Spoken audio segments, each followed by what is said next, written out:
vient de faire. Il y a encore une personne qui est aussi coupable, la fille que tout le monde pense être un garçon. Elle s'excuse pour ce qu'elle a fait. Elle avait si peur qu'elle ne pouvait pas dire non. Pour elle, c'est de sa faute. Le jeune homme lui dit qu'elle pleurait de la même façon la première fois où ces voyous l'ont amenée ici. Elle n'a pas culpabilisé autant. Ce n'est pas de sa faute. Mais il apprécie vraiment ses excuses. Lorsque Ronan la regarde, il trouve qu'elle n'est vraiment pas si mauvaise. Ronan lui demande si elle se rappelle de ce qu'il lui a dit plus tôt. Ils vont devoir faire quelque chose ensemble. Alors ils se reverront dans 4 jours. Mais elle ne comprenait pas vraiment. Qu'est-ce que cela veut dire? Ils se reverront lorsque la lune sera à son zénith. Bien sûr, si elle ne vient pas, elle sait ce qui va lui arriver. Il était pressé et s'est rendu devant leur maison afin de voir sa sœur. Ronan ne savait pas vraiment si amener des fleurs était la meilleure chose à faire. Sa sœur aimait les fleurs, alors il a pris les premières fleurs qu'il avait vues, mais il n'avait pas le courage de lui donner ses fleurs. Il avait changé d'avis et voulait aller jeter les fleurs. Une personne lui dit « Je me demandais qui était dehors ». C'était donc toi, Ronan. Tu es revenu. Pendant ces années de soldat disciplinaire, il s'est demandé des milliers de fois « Qu'est-ce que je dirais à ma sœur si je la revoyais?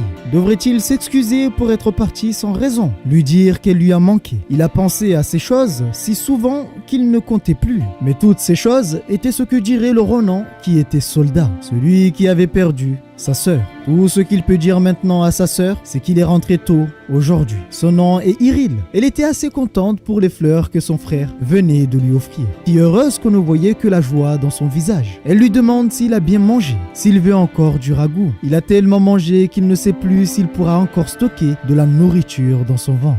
Oh, j'ai les larmes aux yeux. Allez gars, t'es un pirate. Tu ne peux pas pleurer devant tant de monde alors que tu racontes une histoire, bordel. Sois un homme. Il avait une question pour sa sœur. Il voulait savoir quel âge aurait-elle cette année. Elle aura 22 ans. Il comprend que si elle va avoir 22 ans, cela veut dire qu'il ne leur reste plus que 10 ans. 10 ans avant que ces créatures n'arrivent et envahissent leur monde. Sa sœur, en voyant son visage, pensait qu'il avait de la fièvre, mais il n'était pas malade. Depuis le temps, sa sœur n'avait pas changé. Elle reste lumineuse, gentille et douce. Il aimerait tant que ce moment dure pour l'éternité. Mais dans 10 ans, pour protéger le monde et sa sœur, il va devoir changer. Il attrape la main de sa sœur et lui dit qu'il a quelque chose à lui dire. Il pense qu'il va intégrer l'académie. L'académie? Que raconte ce morveux? La nouvelle est si incroyable qu'elle ne pouvait pas y croire. C'est une très bonne nouvelle. Elle veut qu'il le répète encore. Il est vraiment sérieux? Il ne l'avait jamais écouté lorsqu'elle lui recommandait de rejoindre l'académie. Et maintenant, c'est lui qui le propose. Contente, elle se dirige vers ses meubles. Puis en fouillant, elle lui dit qu'elle savait que ce jour arriverait. Elle savait que son frère était si intelligent. Il était si intelligent qu'il excellait dans tous les domaines. Alors elle avait tout prévu. Ouais, sa sœur venait de sortir une grosse marmite de vieille mamie pour faire des potions d'empoisonnement. Bon, là pour le coup, ça va pas servir pour les potions. C'est une surprise qu'elle voulait lui faire le moment venu. C'est de l'argent. Beaucoup d'argent. Elle avait économisé en secret rien que pour lui, pour ce moment, s'il changeait d'avis un jour pour rejoindre l'académie. Elle voulait être capable de payer directement, de payer pour ses besoins. Pour lui, il n'avait jamais pensé que sa sœur serait capable d'une telle chose. C'est incroyable, comment a-t-elle pu économiser autant? Il apprécie vraiment son action, mais il veut qu'elle utilise cet argent pour elle. Ce ne sera pas suffisant. Pour elle, il y a bien plus qu'il n'y paraît. Dans quelle académie veut-il aller pour demander autant d'argent? Il veut aller dans l'académie impériale Philéon. Surpris, on pouvait entendre les cris de sa sœur depuis l'extérieur de la maison. C'est l'école impériale, l'académie de Philéon, l'établissement d'enseignement le plus coté de l'Empire, avec les professeurs les plus compétents du continent, ainsi que le support financier de la famille impériale. C'est l'endroit qui prodigue la meilleure éducation qui soit, suffisamment exceptionnelle pour être appelée l'usine à héros. Elle jouit d'un immense prestige. Et elle a créé les êtres les plus puissants existants. Les diplômés de Philéon ont été d'une grande aide durant la guerre, si grande qu'il peut comprendre pourquoi la commandante l'a recommandé. Mais bon, avec de tels prix et critères d'admission, sa renommée devient un problème pour lui. Mais de là à penser que sa sœur ait cette réaction, il va devoir montrer des bons résultats pour ne pas décevoir les attentes de sa sœur. Il ne pensait pas qu'elle serait là. Son nom est Hazel. Bon, ça s'écrit avec un S, je sais pas si ça se prononce Hazel ou Hazel. Bon, on va dire Hazel parce que Hassel, ça pue les aisselles. Ouais, je sais, ma blague, elle est nulle, vraiment nulle, mais vous m'avez compris. Il lui dit qu'ils vont être occupés ce soir. Il voudrait essayer quelque chose. Elle ne comprenait pas vraiment de quoi est-il en train de parler. Ce n'est pas grand-chose. Il veut simplement qu'elle utilise son pouvoir de télékinésie sur lui. Il veut qu'elle l'envoie aussi haut qu'elle le pourra. Mais attends, pourquoi ferait-elle une telle chose? Il ne va pas mourir pour si peu. Elle n'a pas à s'inquiéter. Étant donné qu'il le demande, alors elle l'a fait. Ça a l'air de bien fonctionner. Et il s'est retrouvé à plusieurs mètres au-dessus du sol. La raison pour laquelle il lui a demandé cela, c'était pour vérifier une chose. Même si ça manque de stabilité, cette compétence lui permettra de se tenir devant eux, à la même hauteur que ces géants. Pendant le combat contre Ayayute, c'est cette magie qui lui a permis de le combattre face à face, d'égal à égal. C'est une capacité rare parmi les mages qui sont aussi très rares. Pour lui, elle va être un outil important dans cette guerre. Ce qui est assez embêtant pour moi dans cette histoire, c'est que les traducteurs mettent il et elle en même temps. La fille, comme vous pouvez le voir, elle est habillée comme un garçon. Et beaucoup dans leur village pensent que c'est un garçon. Lui, des fois, il dit elle et des fois, il dit il. Moi, ça me perturbe parce que j'ai l'impression qu'il sait que c'est un garçon, mais en même temps, il sait que c'est une fille. Et c'est un peu chiant parce que ça nique le suspense. Du coup, pour pas ruiner l'histoire, jusqu'à maintenant, je dis elle. Mais sachez qu'il se peut qu'il ne sait même pas que c'est une fille et qu'il pense que c'est un garçon. Bref, dommage que la traduction nique un peu le suspense. Elle n'arrivait pas vraiment à contrôler son pouvoir et à tenir aussi longtemps. Puis Ronan descend de lui-même, ce qui l'a surpris car il vient de trancher le mana devant elle, ce qui est assez incroyable. Elle voulait savoir ce qu'il venait de faire. Pour lui, ce n'était rien, juste un petit mouvement acrobatique. C'est la première fois qu'elle voit une personne trancher le mana, mais même Ronan ne savait pas comment l'expliquer. D'ailleurs, il était le seul à pouvoir atteindre les géants avec sa lame. C'est pourquoi il doit le découvrir avec cette nouvelle chance. Et comme l'avait dit le géant, il a une capacité extraordinaire. S'il s'entraîne, il pourrait être un obstacle pour eux. Pour lui, cette capacité doit être la raison. Bien, il y pensera plus tard. Ce soir, ils ont des choses à faire. Hazel vient de passer le test. Il veut qu'elle le suive. Hazel lui demande: que vont-ils faire si tard dans la nuit? Que veux-tu dire par là? Ça pourrait être la première page de la biographie de Ronan, le meilleur ouvrage de l'Empire. Ici commence son histoire. Oui, pirate, il compte bien changer l'histoire et laisser son nom dans l'histoire de l'Empire. Elle veut savoir si c'est bien vrai qu'il compte rejoindre l'Académie de Philéon. C'est un endroit où seules les élites de l'Empire étudient. Elle a bien entendu. Il va y aller et en plus de cela, elle va l'accompagner. Mais elle veut savoir si elle ne veut pas venir. Ce n'est pas qu'elle ne veut pas, le truc c'est que lui il a du talent dans les arts martiaux. Donc ça ira. Quant à elle, elle ne sait rien faire. En plus elle est lâche et timide. Alors Ronan lui dit: Hazel, tu comptes continuer à vivre comme ça? Tu gâches ton potentiel naturel en l'utilisant pour amuser des racailles. Est-ce que c'est vraiment la vie que tu souhaites? Elle a vraiment un côté idiot, lâche et timide.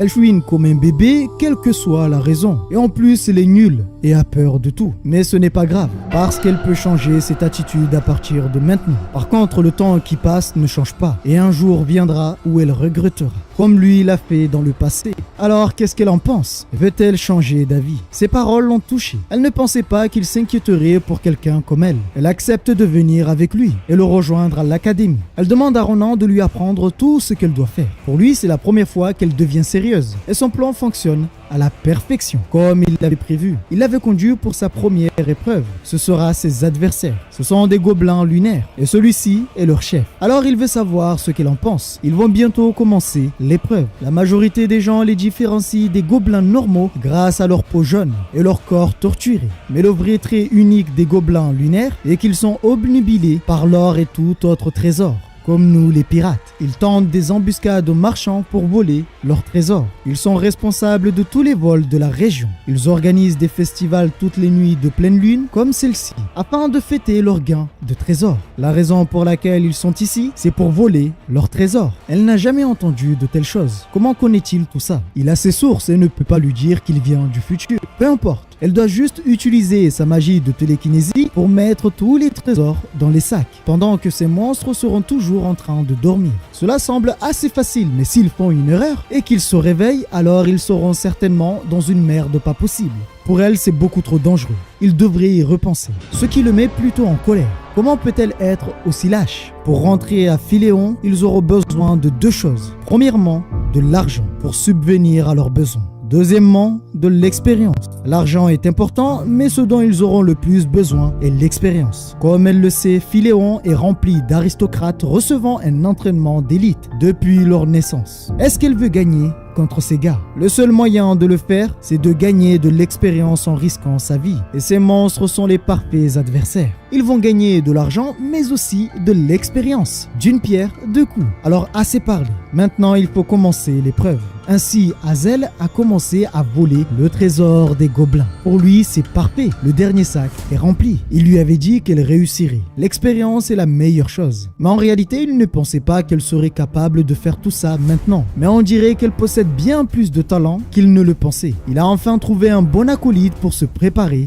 à cette guerre. Alors qu'ils essayaient de partir en douce, des hommes hurlent en poursuivant une sorte d'oiseau doué de parole. Ce qui a réveillé les gobelins qui, au passage, se sont rendus compte que leur trésor avait été dérobé. Les gobelins pouvaient communiquer entre eux et savent qu'il y a un voleur qui n'est pas très loin. En se retournant, ils voient deux jeunes gens qui essayent de partir en douce. Ce sont les voleurs qui ont volé leur trésor. Ils savaient que ça allait arriver. Les choses se déroulent mal. Hazel était paniquée et s'est écroulée.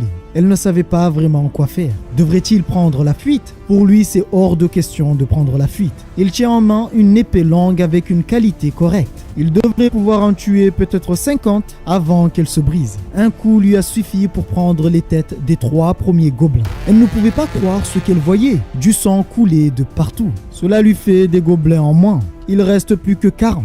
Sa puissance était telle que Hazel en avait peur. Il les a enchaînés comme si ce n'était rien. En l'espace d'un instant, il avait éliminé tous les gobelins qui se trouvaient sur place. Il se retourne vers elle et lui dit de se dépêcher de prendre ses affaires. Ils vont rentrer à la maison. Mais en rentrant, une flèche avait été lancée dans la direction de Hazel. Heureusement, Ronan l'arrête à main nue, avant que la flèche n'arrive sur la tête d'Hazel. Ces hommes se sont rendus compte qu'après avoir tiré que c'était des enfants. Ronan leur demande qui ils sont, mais les hommes ne répondent pas. À la place, ils s'excusent de les avoir attaqués, sans savoir qui ils étaient. Ouais, des bons abrutis quoi. En réalité, ces hommes avaient vu qu'ils détenaient des trésors et voulaient à tout prix obtenir ces trésors. Alors pour cela, ils voulaient sympathiser avec eux. Mais Ronan leur dit d'arrêter de faire la comédie avec lui. Il leur avait demandé qui ils étaient et veut avoir une réponse. L'homme encore une fois sourit et s'approche de lui tout doucement, en essayant de gratter l'amitié. Lorsqu'il s'est assez approché de Ronan, l'homme sortit une arme et essaya d'attaquer Ronan. Mais ce fut la pire décision qu'il ait prise durant toute sa vie. Ces merdeux ont décidé de s'en prendre à lui. Alors il va se permettre de rendre les coups. Mais lorsque Ronan rend les coups, il ne rend pas les coups avec douceur. Hazel, sans hésiter, lorsqu'elle a vu le deuxième homme avec un couteau, l'arrête avec sa magie. Ce qui a impressionné Ronan. Elle a du cran. En quelques instants, il avait tranché l'homme. Alors vous allez voir que c'est ouf. Parce que lorsqu'il l'a tranché, l'homme pouvait encore parler, sans ressentir la douleur. Puis, après quelques secondes, il remarque qu'il y a un problème avec son corps. La seconde suivante, son corps est tombé en petits morceaux. Hazel demande s'ils sont vraiment morts. Bon, elle est vraiment bête, hein. Non, vraiment, elle est bête, hein. La meuf, elle voit qu'ils sont découpés comme de la viande bien fraîche et elle demande est-ce qu'ils sont morts. Non, ils sont vivants, ils sont juste en train de dormir, hein. Non, il faut une petite sieste. Voilà, tu veux qu'on te dise quoi? Bon, je sais, je suis mauvais. Il lui dit qu'avant de l'attaquer, ils avaient dit être des Caliboros. Ils font du kidnapping, du trafic d'humains. Ce groupe commet tous les crimes possibles. C'est le groupe de braconnage le plus violent de l'Empire. Il plante le premier homme qu'il a afin de s'assurer qu'il soit bien mort. S'il n'était pas là, ses organes auraient certainement été récoltés et son corps aurait été enterré en secret. Avant de partir, ils entendaient une voix assez étrange venant du sac que portaient les deux hommes. Lorsqu'il ouvre le sac, il voit une chose assez bizarre. Puis un petit oiseau bleu étrange sort et se tient devant eux. Il s'avère que c'est l'oiseau qu'ils étaient en train de poursuivre. Bien, c'est la fin de ce premier épisode. Pour ce premier épisode, je vous avoue que j'aime beaucoup ce concept. Cette histoire a l'air d'être vraiment pas mal. D'ailleurs, je me demande comment ça va se passer la rencontre avec la fille. La fille qui lui a donné la pilule d'énergie qui lui a permis de voyager dans le temps. J'espère aussi qu'on découvrira quel est le but des géants. Parce que comme on l'a vu, ils ne viennent absolument pas de ce monde. Ils viennent certainement d'ailleurs et leur pouvoir dépasse l'entendement. En espérant que la vidéo vous a plu, n'hésitez pas à donner votre avis, votre ressenti en commentaire. Prenez soin de vous et n'oubliez pas que nous sommes des pirates et rien ne peut nous arrêter, même l'homme le plus puissant du monde.